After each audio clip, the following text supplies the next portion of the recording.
एक बार आचार्य महाराज का केकड़ी जाना हुआ और केकड़ी में आचार्य महाराज विराजमान थे। और एक दिन आचार्य महाराज आहार चर्या करके कब वह शमशान चले गए किसी को कोई खबर नहीं, न तो किसी को कोई खबर नहीं। समाज में चिंता का विषय बन गया।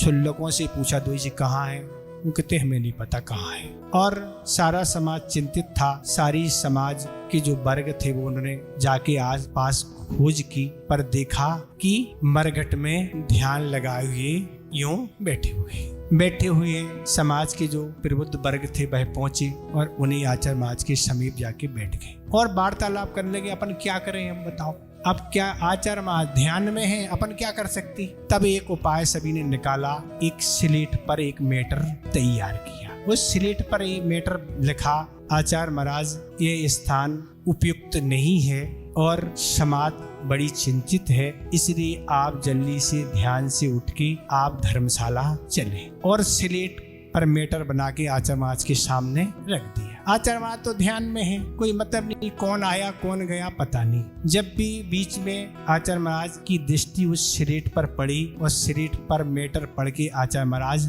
मुस्कुरा दिए। मुस्कुराए, वो तो चले गए थे, और मुस्कुरा के फिर आंखें बंद कर ली, फिर ध्यान में लीन हो गए। पूरी रात्रि वहीं मरघट पर बैठे रहे, अकेले कोई था नहीं, बैठे रहे। और सुबह आचार्य महाराज आए शमशान से, और फिर यहाँ समाज तो चिंतित थी ही, पर समाज चिंतित है, पर आचार्य तो महाराज तो कोई चिंता थी नहीं, और अच्छे से ध्यान करके हुए फिर यहाँ लौटे। तो सारी समाज ने यही कहा, गुरुदेव हम लोग तो बड़े चिंतित थे कि कुछ घटना कुछ नहीं हो जाए, और आचार्य महाराज तो कुछ बोले नहीं। इस तरह की साधना करने वाले आचार्य महाराज हैं।